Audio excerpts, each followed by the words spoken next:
3 things a landlord can do and 3 things a landlord can't. This is a quick guide for renters and landlords as to what landlords can and can't do. This is an update to a popular video we released 2 years ago. Some things have changed and some things have stayed the same. Hey there, Christian Walsh, real estate agent with Wire Associates. We have been helping renters and landlords navigate these crazy days. And remember, we can't give tax or legal advice, but for the most honest and up-to-date real estate advice, subscribe to this channel. So if you're ready to dive into 3 things landlords can't do and 3 things landlords can, hit that like button and let's get started. As for things a landlord can't do, if a tenant stops paying rent, a landlord is not allowed to lock the tenant out. The landlord isn't able to turn off any utilities, for example, water or gas. The landlord is not allowed to reduce services. So if there's a clubhouse, for example, landlord can't prevent the tenant from going to the clubhouse. And the other big one is a landlord cannot stop making repairs, particularly for health or safety items.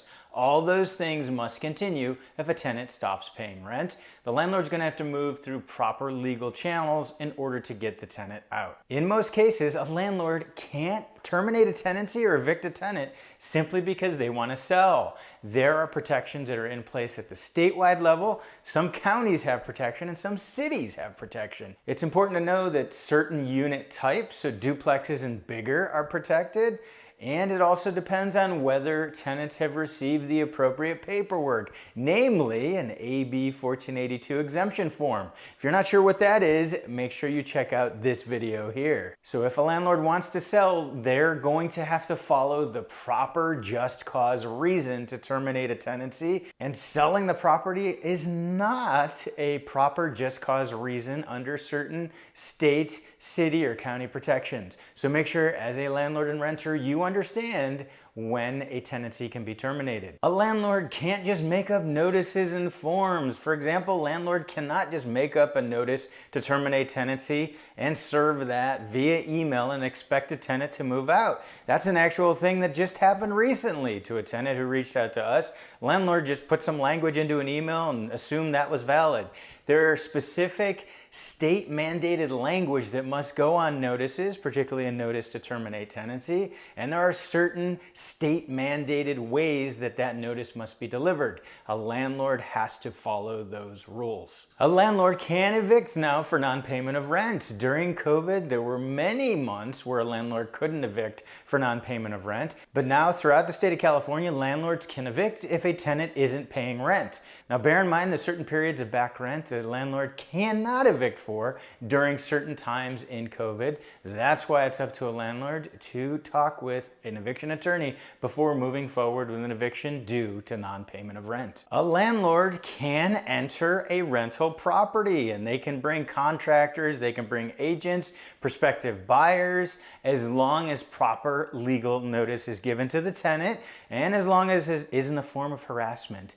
A landlord is able to enter the property. Additionally, if the tenant doesn't allow the landlord in after proper legal notice, they are putting themselves at risk for an at-fault eviction. That is an at-fault reason for a tenant to be evicted if they do not let the landlord in after proper legal notice. Landlords can increase rent, except for a few protected areas. For example, LA City under the rent stabilization ordinance, they still have to wait. But for the most part, the rest of California, rents can be increased. Now bear in mind that there will be caps on rent increases in certain areas. Some areas it will be the AB 1482, the statewide rent caps for certain properties, which right now is running at 10%, and that will change as inflation decreases. The number is calculated by taking 5% plus a consumer price index, which right now is high because of inflation, but will be dropping. So those properties subject to AB 1482, that's the cap. Some areas have a cap that's lower than that.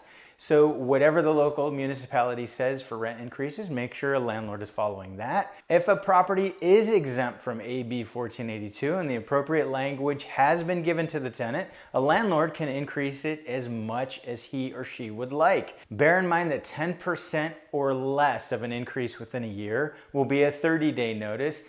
Anything over 10% in a year is a 90-day notice. What other questions do you have? Put those in the comments below. Make sure you subscribe to our free weekly email newsletter because we have answers coming out every Sunday to common questions, plus market updates and a whole lot more.